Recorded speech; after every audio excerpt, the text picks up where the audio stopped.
So you gotta understand, I'm pure mental, which means I'm a mentalist. I don't just do magic, I also read minds. So I'm very good at getting in people's heads.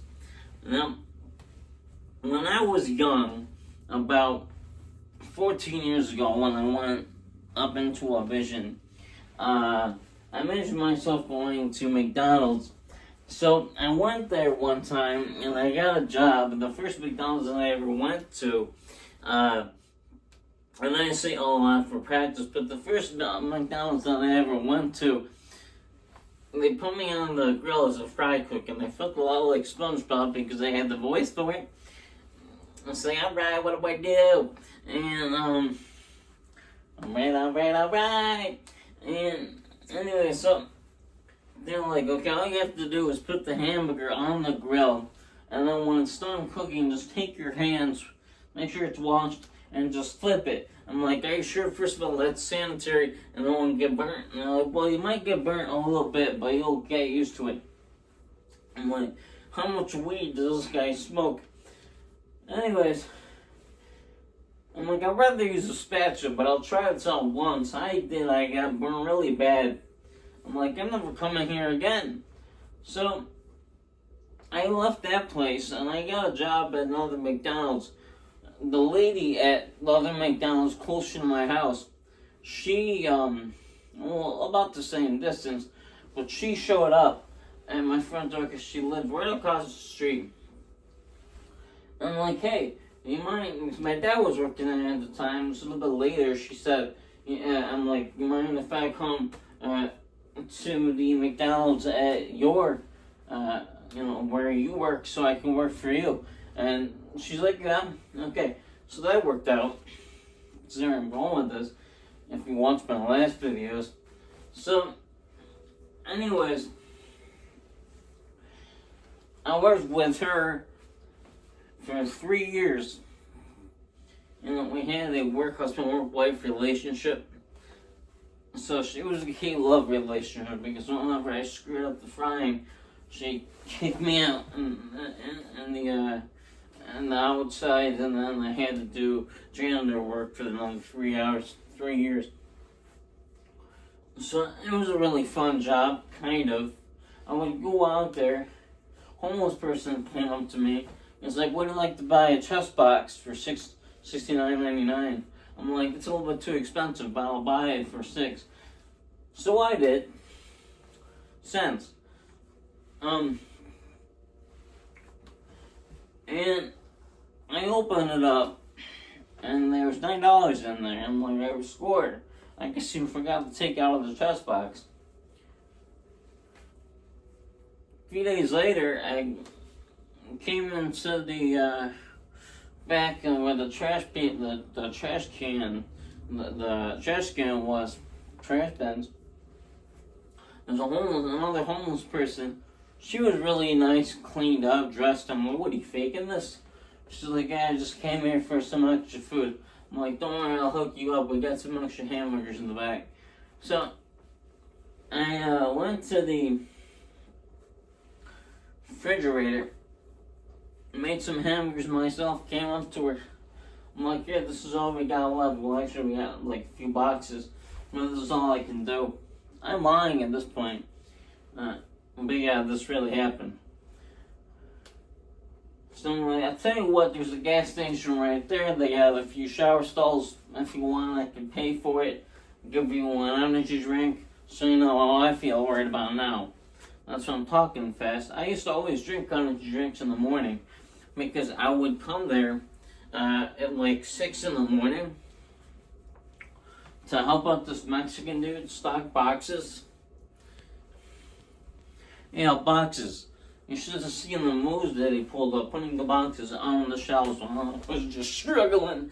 And it was from all the salsa dancing that he did. He just got the right maneuver. Last video.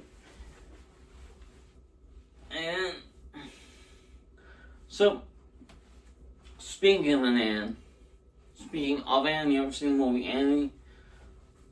That was a good movie. Well, the first one was. The second one was too. If you're a 12-year-old girl. Back to the jokes.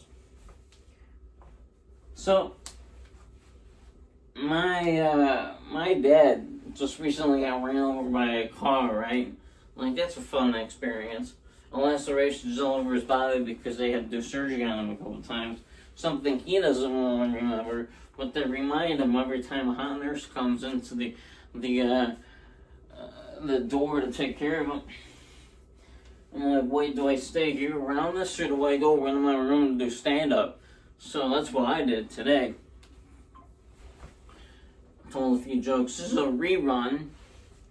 I'm re-recording this while she's gone, so I can gather my thoughts. But I'm like, okay, next time I'm getting run over by a car.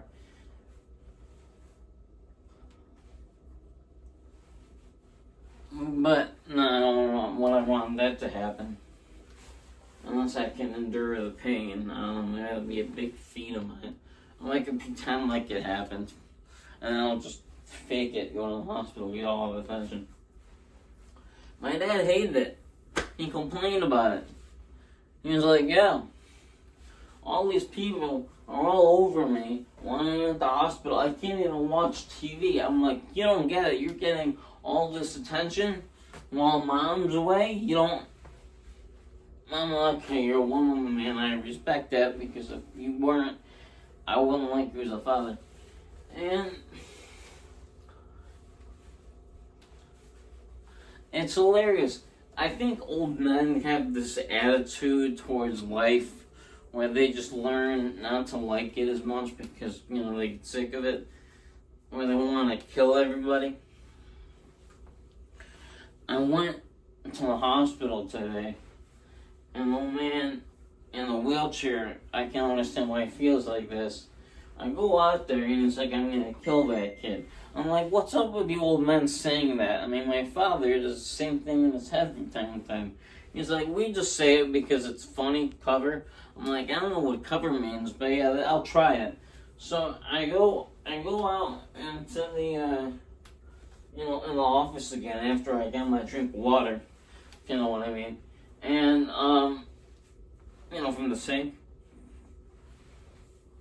And I walk right past this lesbian, and I'm like, I'm gonna kill you. And then I just walk right in my head, see if she can hear me, was telepathic. And I sat down and listened to my mom on the other side and watched the news. Which I swear, since I am not telling this story, talk about me the whole time, a big turn on. And these are jokes. By the way, sir, get your hands on the pockets. That looks suspicious.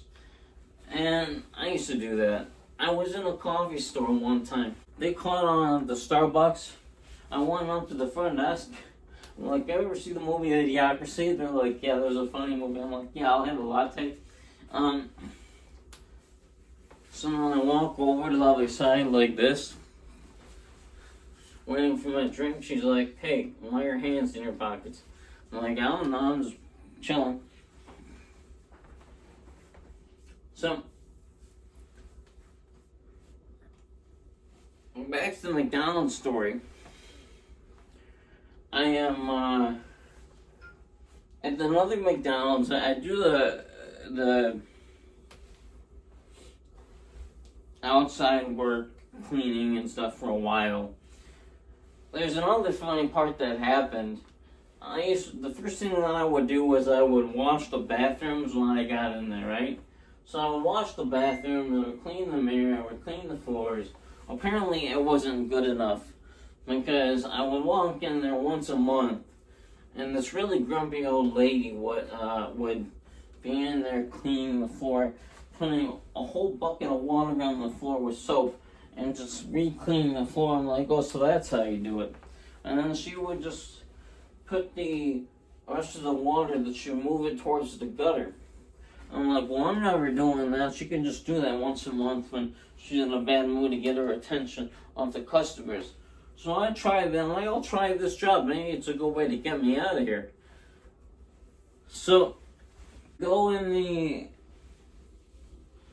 I'm like, hey, to my manager, I'm like, yeah, can I try this behind the desk work?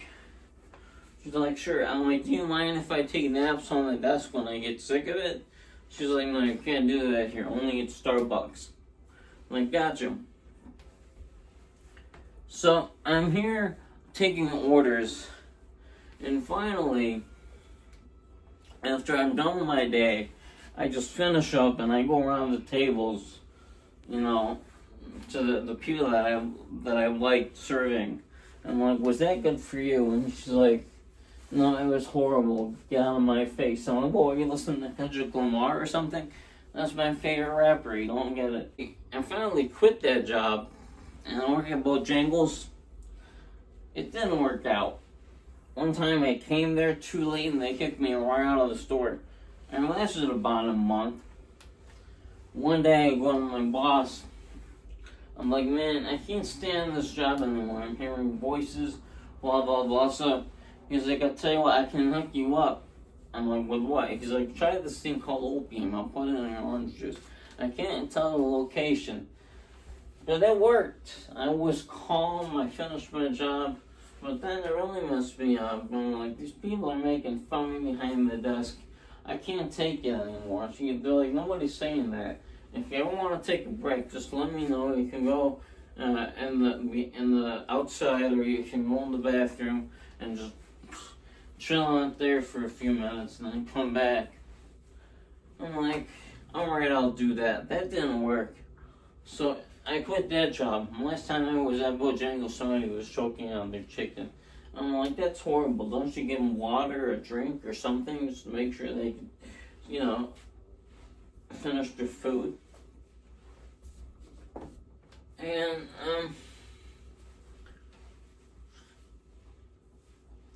so, I finished that job. It's in South Carolina. We moved to Vaden, okay? And our realtor was the oddest person I've ever seen in my life. Well, my dad and mom really liked her, so I had to deal with her. She started to grow on me. But don't take that the wrong way. Well, she was a really nice old woman. And I would show her tricks. She you know, it's like a mom, kind of like her grandma relationship, where she pretend to like it. You know, she was thinking, like, this is stupid, he's never going to get any better. And then I did, and freaked her out one day. And you know, there wasn't a dry seat in the house.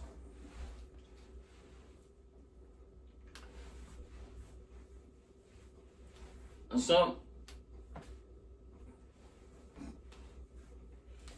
the day that we moved out of Vaden and moved back home to speed it up, I got really bad in my mind, like with my schizophrenia, bipolar thing that I was dealing with. I would feel vibes, man, to be honest. So every time a really like poor customer would walk into our doors to take away our stuff and make fun, I would get really ticked off. But to a point, I kind of enjoyed it. I just kind of had some fun back, played it back, and it was enjoyable enough. But they got on my nerves eventually, and to the point when they started making fun of my sister. So I threw a card at them, like a ninja. It was a ninja star. Just, you know, and landed on their neck, and it was. I got it from a movie once. So I went in my room, took a nap. Woke up the next day, more customers. So the what do you call it? These Mexicans, they walk in. Nice people. But I was just in a bad headspace, so they got on my nerves too. So they left, And I'm like, I'm never staying here again. I'm like, get them, we're moving. So we came back to South Carolina, and we moved into the smallest house possible. I have a shed in the back that I get to go to, and I can do whatever I want in there. I have all my colognes in there. So mostly I just go in there to try out my colognes and see which one smells the best. I try out all of them and I just have a fun time. It's like being in the store just trying out all the colognes over and over. You ever do that at the kiosk? Just like, this one smells good. Alright, I'll see ya. See, when you were a kid, we used to do that all the time. Like after high school, you would go to the kiosks, you would play them, they would try to buy you something, so pretend like you were gonna buy something, right? And then it's like, yeah, I gotta go, my mom's about to pick me up, or something like that. We're gonna go, we have an agenda not to buy anything here ever again. And then you walk down to another kiosk and they get you. I mean, like, hey, I got shoe cleaner. Check this out. It cleans your shoes for $49.99. I'm like, gotta get this. I know what this should have sold for $9, but you know, they're expensive over there. And she's like, I'll show you how it works. You just get down here on your knees and you go like this. And it cleans your shoes. Give you it for $60. Oh, haha. Fine, here's my money. Here's all my money. The things that I used to do in the mall when I was younger, I used to have these fake money tracks with a message on the back that I would hand out to the mall customers or the patrons or whatever you want to call them, going through the mall. I would see a lot of them just crumpling, throwing in the trash. I'm like, you're throwing away $1 million. What is wrong with you? You're supposed to eat it from the middle. I get my jokes confused. I'm talking about a cinnamon roll. Who in the world goes to Cinnabon, gets a cinnamon roll, and eats it from the end? You don't do that. You don't just go with a fork. And I used to do that. It was the stupidest move. All the icing is in the middle, so you pull it from the middle and you eat from the middle. That's the best way to eat a Cinnabon. If you don't, you're violating law. It's like, I just messed that up. I'm going out. But seriously though, there's some food rules. Like for example, with a fruit roll-up, you don't ever tear the thing in half and you eat it one by one. That's no fun. You take the thing, you unroll it, and you just keep shoving it in your mouth one by one. That's the fun of it. Another food rule. You know those not Cheez-It, the cheese rolls or the cheese strings, the cheese strings. Couldn't even get that out of my mouth. There's only one way to eat those, okay? You take it and you gnaw on it until it's gone. If you take it and you peel it and you eat it, you're doing it wrong. You can't get all the cheese like that. It's like eating this much cheese. It's like taking a cheese nip or a Cheez-It, cutting it in half and then eating it one by one. What's the fun in that? It's like taking a potato chip bag and having one potato chip, rolling up the bag and putting it away for the rest of the day. There's no fun in that. Rule. If you get a bag of Frito-Lays, you have to eat the whole thing in one day. And no sharing. Unless you get the family size. Oh, and if you get the individual size, and you're sure that something is wrong with your head, you're supposed to get 2 individual sizes and share it with the person in the car. That's how that works. It's called food rules.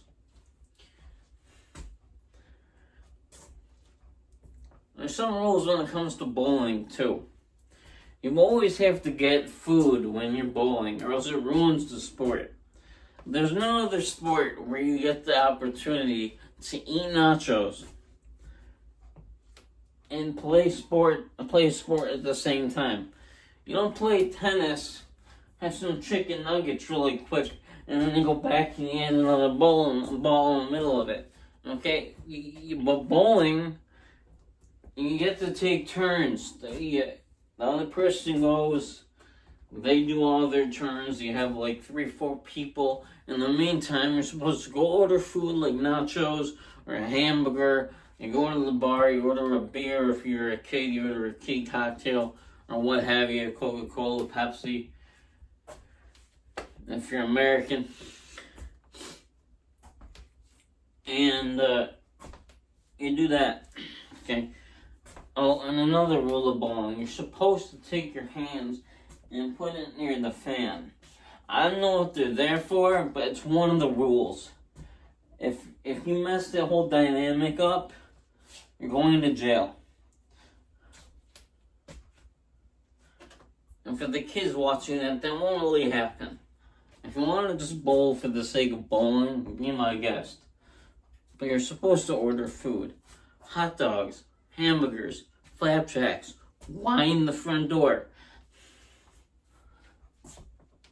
You know, I mean, okay, and if you go to a baseball game, there's rules there. Hamburgers, soda, and peanuts. That's the only thing that you're supposed to, hot dogs, soda, and peanuts. That's the only thing that you're supposed to be ordering at a baseball game. If you violate those rules, doing some jail time. Okay, for a month. I don't care, and I don't care if you get crabby in jail. This is one of the rules. We're going to a basketball game. Hot dogs, peanuts, and Cracker Jacks. That's baseball. So, same rules apply. Oh, also, if it's a basketball game, you gotta convince somebody to sit in your chair when you put a pile of nacho cheese on the seat. And sit in it, because it's funny. You know, that's baseball game. Oh, basketball rules. The whole point is to get something signed by one of the basketball players if you're sitting in the front row. If you don't do that, you're getting a ticket by one of the police watching the game. That's how that works. And if you go to a hockey game, you're supposed to catch one of the jerseys being launched out by the cannon. If you don't catch one, you lose, Charlie. You lose. Yeah, there's one rule for soccer. You gotta get the funny person in your group to run across the football field and try to steal one of the soccer balls. One of the pranksters in the groups. If you don't do that, you totally lose the value in going to the game. We gotta do it at the end of the game, so if you get kicked out, which most likely you will, you don't lose any seating time. Speaking of going to school, when I was a kid, going to school, I always fell asleep during class. I did history, nap class, which was history, lunchtime. That's the only time you stay up and you eat.